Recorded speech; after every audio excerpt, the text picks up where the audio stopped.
Hello guys, welcome to my channel. Today we are going to see how to resolve the Microsoft Store error code 0x80073d0a on your Windows 10 or Windows 11 computer. Let's just try that again. Something went wrong. The error code 0x80073d0a. In case you need to error installing firewall service not running. Let's fix that issue, guys.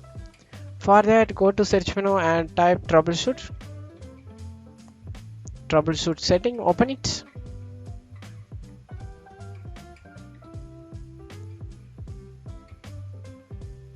And in here you need to select other troubleshooters and scroll down for you need to search for Microsoft Windows Store apps.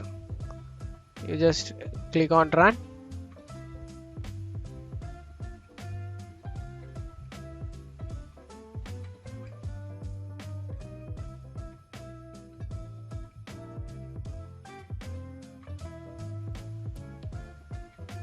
This can able to resolve your problems, guys.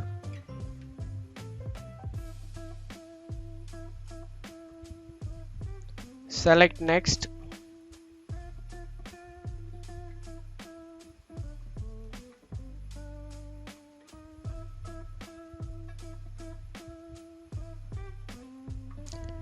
Hanging or crashing apps not found. I'm having problem found, guys. If you having any problem found, that can able to resolve it, but this is not fixed. For that, let's fix that issue, guys.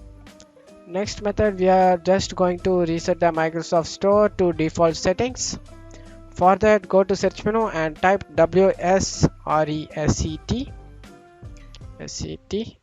Here will the option, guys, run command. You just need to click on it.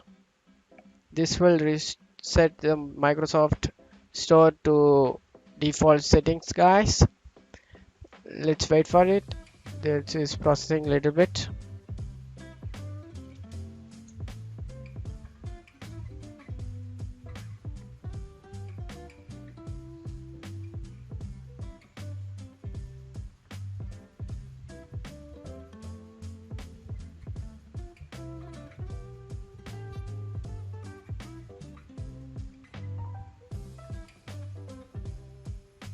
Now you should good to go, guys. After that, that's it for today's video. I hope this tutorial definitely worked for you guys. Thanks for watching my video. Give me a like and subscribe. Thank you.